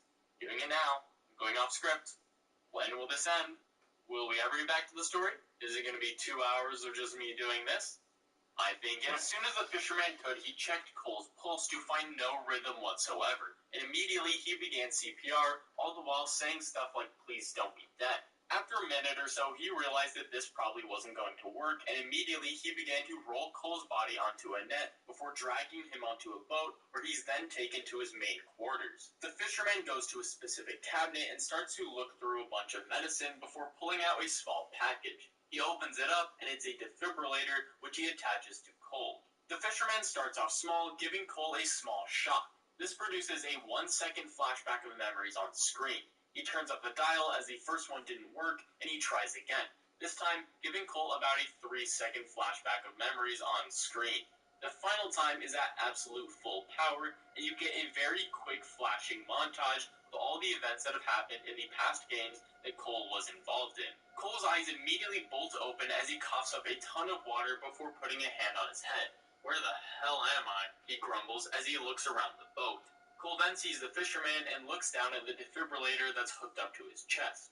He looks back up at the man and thanks him for saving his life before asking about his situation, such as how he got here and what the man's name is. The latter is answered first as he responds with the name Jedediah Rose, but his friends call him Jed. This name immediately hits Cole and he instantly starts getting flashes of Zeke, remembering the events which he had forgotten. Jed sees the distress that this causes Cole and asks him if everything is alright. Cole ignores him and again asks how he was found here, and Jed simply says that he saw him floating to the bank and a minute later decided to dock his boat to try to help.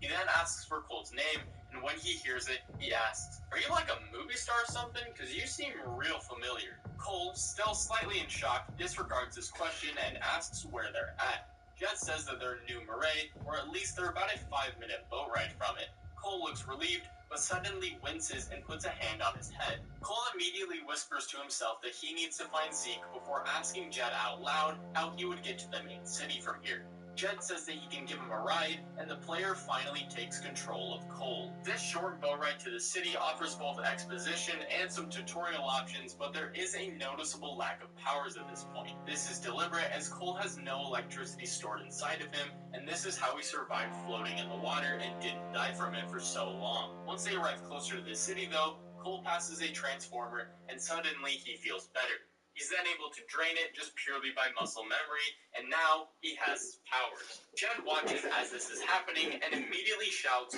"Holy shitballs! How did I not notice? You're Cole McGrath. You died.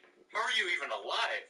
And memories instantly start to flood Cole when he hears the word died. He remembers almost everything about his death and his fight with the beast. Jed states that he's confused and asks Cole why he was gone for so long. Cole asks Jed what he means by this, and just then, the city comes into view. But unlike the past, New Marais looks much different. Now, the city is overrun by an overwhelming amount of neon lights. Cole can't believe his eyes and asks Jed just one question. "What do you mean by gone for so long?" Jed disappointedly says, "Cole, you've been dead for 13 years. This is where we get our first stylized graffiti cutscene that explains the major antagonist of the game as well as some backstory that happened during this 13-year gap. For 7 whole years after Cole's death, the United States had been overrun by an agency called the DUP. In an attempt to enslave conduits, the DUP rounded most of them up and put them in a single prison called Curtin K Station. Again, this went on for 7 whole years until one day an egotistical, tyrannical, and infamous conduit named Delson Rowe destroyed the DUP and in doing so stole hundreds of powers from the conduits of Curtin K. Afterwards, Delson went down a twisted path that ended with the nuking of Seattle that was caused by the government trying to stop Delson. This didn't work, however, and only proved that Delson was unstoppable. Eventually, the government had to bow down to Delson because he was just too powerful, and now, to this day, Delson is still in charge. When he first took power, Delson wasn't interested in ruling at all, and the country fell into a type of anarchy. But slowly, Delson grew more and more power hungry. Eventually, he even founded a personal military that consisted of old DUP agents and allowed the few friends he had to take over and rule the cities of their choice. So that's it. That's the state of the world right now. Cole put down his life to save the planet, and they decided to lock up all remaining conduits, and then yet another tyrant rose to conquer the powers that be. But Cole, being the hero he is, wasn't going to stand for it. Right then and there, he knew what he had to do. He was going to find Delson and put a stop to his tyrannical reign. This is where the cutscene ends, and Cole then asks some questions that are on everyone's minds. First, how did he get here? And second, what happened to New Marais? Jed can only answer one of those questions, but first, they gotta dock their boat. The only problem with this is Jed knows that there are armed thugs actively patrolling the waters in front of them, so Cole must take them down so Jed's boat can get near the dock. It takes a few minutes, but eventually Cole takes down a bunch of enemies using his most basic powers such as the regular lightning bolt, grenades, shockwaves, and missiles. Personally, I felt it was important not to have this infamous game be a complete reset of powers, as I have a lot of ideas for future abilities. And giving the player all of the basics at the start will allow me to stack more things on top of that later in the game. Also, the way it works is when in certain situations, Cole will remember some of his abilities, and the player can then immediately use them as the game instructs. For example, when Cole and the player learn to use his grenade, there's a group of enemies in front of him, and suddenly he remembers the muscle memory of what to do in that moment, therefore giving the player a tutorial of what to do and in what situations to use certain things in. After defeating all the enemies, both Cole and Jed move on to the main dock into the main part of the city, and Cole immediately wants to contact Zeke. He asks Jed for a phone, and Jed hands him one, but it's been 13 years, and Zeke's number doesn't work anymore. At this point, Cole doesn't at all know where to go from here. He doesn't even know if anyone will trust or help him, but Jed says that the people of New Marais will trust him. Cole is unsure, but Jed says he can prove it. Jed begins to lead Cole throughout the city, and all the while he explains the whole situation with New Marais. Basically, the whole city is now controlled by a conduit named Fetch Walker, Delson's prior right-hand woman. Since Fetch took control of the city, it has been a seemingly lawless place. Her relapse into drugs has been a slippery slope of chaos, and lately, she hasn't even tried to hide it from the public. Jed tells Cole that he believes that she is broken, and her lack of hiding her addiction is secretly a silent cry for help, and also says that his brother, God rest his soul, did the same thing before his death. Jed also explains that the thugs that oppress the city used to actually be led by Fetch, but now they hold little to no respect for her, and at this point, they are basically just free to terrorize the drug-ridden mess that is New Marais. When they finally arrived at their destination, a rooftop overlooking St. Ignatius Cathedral, Cole saw something that filled him with hope. Cole saw his amp atop a pillar that commemorated his great sacrifice nearly 13 years ago. Jed looks over and sees the shocked yet determined look on Cole's face and explains that the whole world knows and remembers his sacrifice, and with all that's happening right now, they could have really used a savior like him. Cole somberly looks down at his amp and then around at the city, finally turning to the horizon beyond. When he died, he thought that that was going to be his final sacrifice, and he would finally find some peace. But now, he knows that that will never happen. Cole is destined to fight for the world when nobody else will, and live up to that title of savior the best he can. Cole turns to thank Jed for helping him out, and tells him that if there's anything he will need, just find a way to contact him, and he will totally help out. Jed thanks Cole and tells him that he might just take him up on that sometime, and that's basically just a hint that he's gonna have some side mission stuff, but that he's no longer needed for the main story anymore. With their paths now split, Cole drops down from the roof and slowly makes his way towards the pillar. Eventually he climbs it, and as he stands above it, lightning wildly sparks around him, and he sends a message to the whole world by pulling his amp out of the stone. But unlike the tale of King Arthur and Excalibur, this would not go down as a legend. Hundreds of people saw this, and they all recorded it on their phones, instantly making the moment a worldwide event. Every man, woman, and child would learn of the return of Cole, and Delson is no exception. Sitting on his graffiti-covered concrete throne, he watched as the world suddenly gained something they hadn't had for years: hope. On one hand, Delson was absolutely furious. He worked so hard to break down the world this much, and now he would have to do it all over again. But on the other hand, Delson was confident that he would soon make an example out of Cole and gain a new power in the process. Delson immediately contacted Fetch and told her that the whole city of New Marais must go into lockdown. Knowing he can't fully trust Fetch to follow through because of her mental state, he also assigned Celia to capture Cole.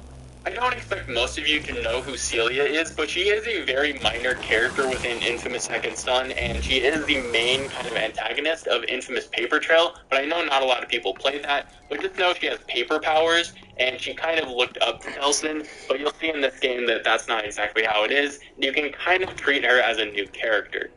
As Celia symbolically stands on the right-hand side of Delsin's concrete throne, she sends her very loyal origami ninja army to look after the city of New Marais and to scout out and keep an eye on Fetch as she cracks a sinister smile, knowing exactly what she's about to do.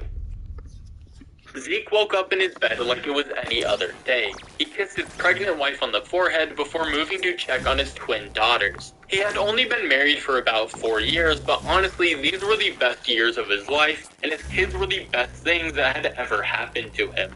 As he made his way to the living room and turned on the TV, the sun was just coming up because he lived on the west coast of the United States and he wanted to see what the crazy tyrant Delsin was up to. As soon as Zeke switched the channel to the news, he saw the regular broadcast. The hosts were talking about famine, death, and surely they would soon get to talk about the other two horsemen. But of course, none of this was new to anyone in the world, and especially not Zeke. As he started to make his way towards the kitchen, he began his daily ritual of reminiscing about the world before the blast and thinking about Cole before suddenly the news feed switched. As he heard the breaking news, Zeke immediately bolted towards the TV and stared in stunned silence as he saw the long-awaited yet impossible return of his best friend. After the act of holding the amp high above his head in a victorious pose, Cole brought the amp down to inspect it. He noticed that it was in pristine condition, and as he was wondering how it went so long without being touched, hundreds of people began to rush towards him. Most, if not all of them, were taking pictures, shouting questions, and cheering out of pure excitement. After all, this was his city, and nobody knew how he was back, but at that moment, nobody cared. All they knew is that the prodigal son had returned. Alright, now I think it's time that I address the elephant in the room. You may have noticed that unlike the other Infamous games, I have left basically zero room for Cole to be the bad guy, and to be honest, that was a deliberate choice. For a multitude of reasons, I felt it best to not have a karma system in this game. And please, before you freak out and rush to the comments, hear me out and hear my plan to appease the players that do love being the bad guy. Okay, so first off, why did I remove karma from an Infamous game? Really, there is one main reason. I want this game to be a shift for the series, very similar to that of Uncharted 4. Both those and this game are very story-focused and, so far, the last main games in their respective series. And for this reason, I didn't want to water down the story by having two very separate paths that would only make the development for this game more difficult and therefore make each path more shallow. This problem is very clearly seen with all the other Infamous games, but mostly with Infamous Second Son. When I replayed that game, I noticed that most of the dialogue had to be shared between the two paths. This forced Delsin's character to be what I would call a lovable asshole, as he couldn't be too much of a good guy or the bad playthrough would look very weird, and he can't be too much of a dick, or the players who chose to be a good guy would be very put off. But I do understand why this decision was made on the part of Sucker Punch, and I'm not really blaming them. If it was any different, they would basically have to make two completely different games, completely different scripts, and each of them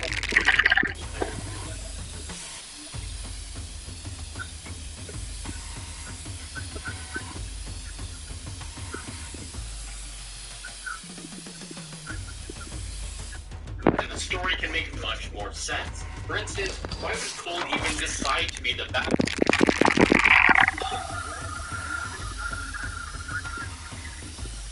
See a way to shove him on the dark side without it seeming very contrived.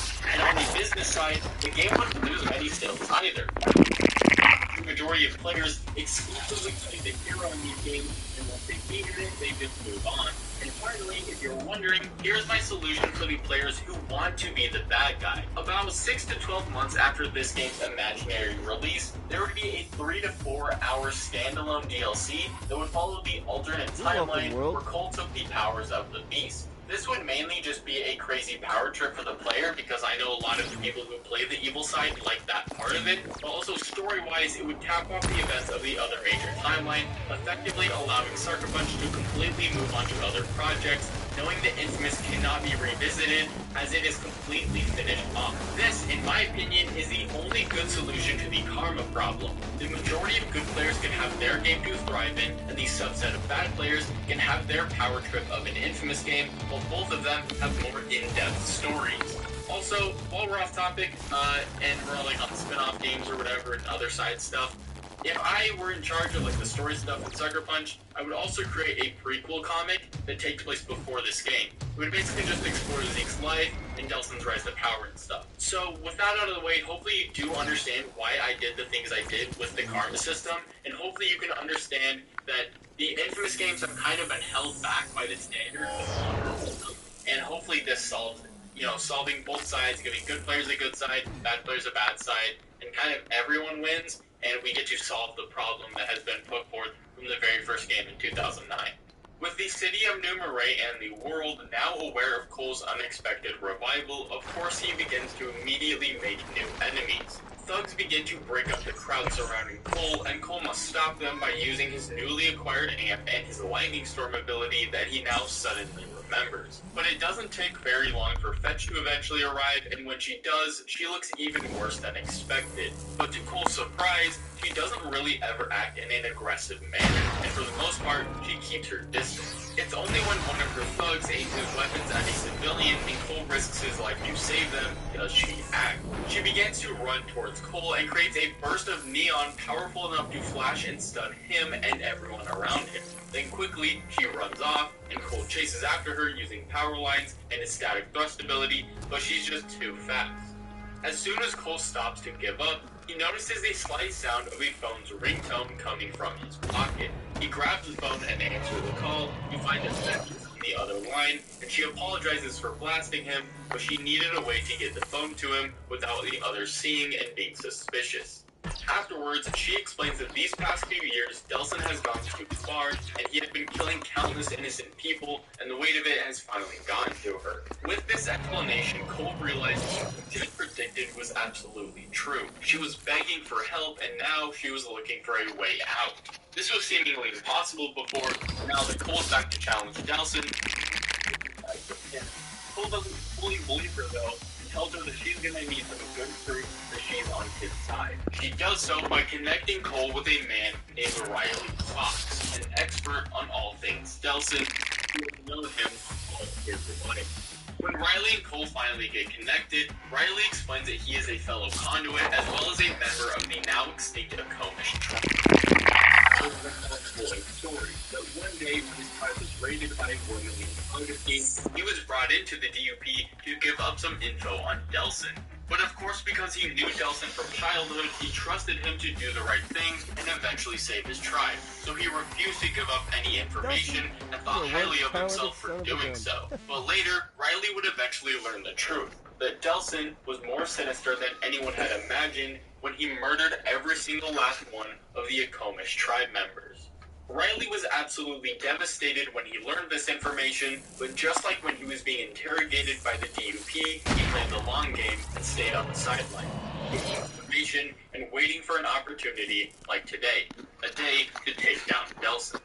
Also, if this character does slightly sound familiar, he is kind of ripped directly from a Second Son Dead drop. He is just mentioned there. He doesn't really have a name or anything, but he is very, very obscure. And now I've just kind of made him a real character with real intentions. But you can definitely treat this person like they're a brand new character. You don't need to know anything about anything of the past because he's barely mentioned. But now I've just kind of, integrated him into this story because I thought it would be pretty cool and a nice callback. While Cole doesn't 100% trust Riley, he does have a good feeling about him and decides that going forward, he will judge him based on his actions to see if he's trustworthy. As soon as both of them are done introducing themselves to one another, Riley makes it clear that they should immediately leave the city to get to Delsin, where he resides in New Empire City. But Cole protests this as he can't just leave the city to rot, and says that he needs to leave when New Marais can stand on its own 2 feet. Riley thinks that this is kind of a waste of time, and states that Cole can't save everyone all the time, even if everyone expects him to, but Cole thinks otherwise. Riley decides that Cole isn't going to leave the city without helping it. He may as well help out as much as he can to try to fast-track the process. Within a few missions, Riley has helped Cole end a player, gaining new power. They've done some tutorial missions, some side missions and stuff like that, and generally progressed the plot just a little while progressing gameplay quite a bit. If you're wondering why I totally just skipped over the fact that Cole got a new power without explaining it whatsoever, and when my voice might sound different, then congratulations, you've been paying close attention. For some reason, I took the explanation of how Cole got his abilities out of my script with the intention of reworking it later on, but I never actually added it back into the script. So here I am in the future correcting that mistake, and here I go. My idea for how Cole gets his new powers is a combination of all three games. Kinda. See, the way Cole gets his new powers in this game is through things I call core reactors. Outside of gameplay, these are used to power cities, and they're basically just upskilled core relays from Second Son. Throughout history, with every single dictator or tyrant, they always had maybe a couple policies that were actually good intentioned. Like, no matter who you are, you could probably look at them and be like, you know, I guess that's not horrible. They're a horrible person, and it was horribly done, but the intentions of it weren't that bad. And for Delsin, his was clean energy. And that's not just arbitrarily chosen. I actually looked at Delsin and I, realized that he's a millennial, he grew up in the Pacific Northwest, and he's a Native American, he's a Comish. So it makes a lot of sense for him to probably care a lot about nature and the climate. So of course, when Delsin came into his seat of power, one of his first acts was to enforce this upon the rest of the United States. And every single city installed these core reactors, which were just giant core relays, into each of their districts, because one of them could power roughly a district of a city. It was maybe, super energy intensive, maybe 2 to a district, something like that. So that's how the core relays work story-wise, but gameplay-wise, they would act very similarly to the substations in inFAMOUS 1. So basically, in New Marais, when it's made known that Cole is in New Marais, and everyone kind of knows it, Celia goes and turns off the power, and then Cole has to go to a core reactor and turn back on the power, and it's kind of a combination of, inFAMOUS 1 substation system, and you have the giant core relay, so that's Second Son, and it's got that core prefix, so it uses that energy like in inFAMOUS 2.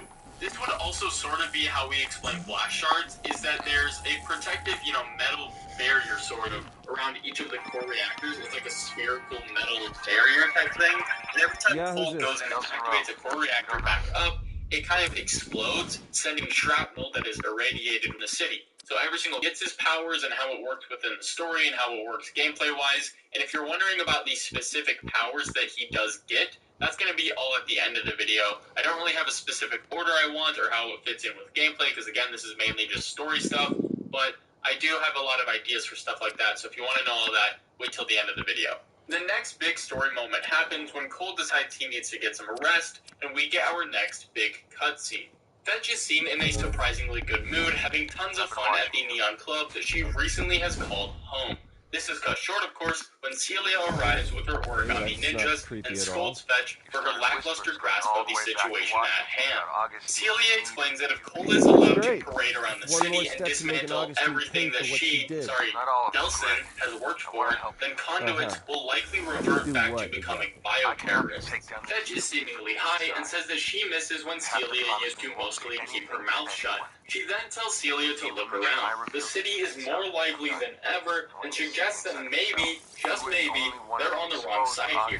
She believes that humans and conduits can coexist, and by treating humans badly, they might just be making things worse for everyone. As soon as Fetch finishes her rant, Celia's face shows no emotion. Then, she makes a gesture for her ninjas to take away all of Fetch's drugs, and to stop the ongoing party at the club. If Fetch wouldn't comply willingly, then Celia would have to make her at any cost if it meant the continuation of the New World Order with her spot at the top. The scene ends with Fetch being dragged off, and Celia ordering her ninjas to clean up the club. This would be their temporary home while they stayed in New Marais. We cut to a scene of Cole being fast asleep on a couch when he is suddenly woken up to a ringtone which he slowly answers. Riley is on the other end and says that he has some very bad news. Fetch didn't give him the okay signal this morning, and he tells Cole to get to her club to make sure she is okay. Cole travels to Fetch's club, and when inside, he searches her mental body, assuming that she might have OD'd on something, before he is eventually ambushed by ninjas. As Cole is fighting these very fast and very skilled ninjas, he notices that they use a type of gas that is very similar to that at the end of inFAMOUS 1 inside of the balloons. During the fight, Cole inhales a small amount of this gas, and eventually when he finally defeats all the ninjas and meets Celia, he notices that she's trying to get into his head, and it's clearly shown that she's a skilled manipulator. But it doesn't really work on Cole, and he has a line about how he's sick of crazy evil bitches trying to get in his head all the time, a clear reference to Sasha. As Celia notices that her manipulation techniques aren't working on Cole, she has to resort to getting physical. However, by physical, I mean she is seen holding a gas mask of some sort behind her back, which she is clearly intending to use to incapacitate Cole. But as soon as she leaps towards Cole with her gas mask in hand, a stylized cutscene begins that explains an RPG was launched in Cole's general direction, and right as he heard it launch, he also heard a familiar voice yell, "Cole, get down." The screen cuts to black, and after a couple seconds, Cole is seen fading in and out of consciousness, but as soon as he finally fully wakes up, he was in a secret location called the Clubhouse, where he was met by familiar faces. Zeke and LaRoche were both so happy to see Cole alive and well, and here is where we get the highly anticipated, heartfelt conversation between Zeke and Cole. This conversation will bring up a lot of things, such as Cole's mysterious revival, Zeke's family, and what life has been like for 13 years. LaRoche interrupts them after a few minutes, saying something along the lines of, "Enough chit-chat, let's get shit done before the time runs out," and afterwards they discuss a plan to liberate the city. Basically, LaRoche says that he has had a plan for years on how to get the city back, but he's never had the manpower to do it until now that Cole's back. LaRoche has a 4-step plan, and these steps include dismantling false propaganda, gathering weapons and munitions, disabling major enemy infrastructure, and finally freeing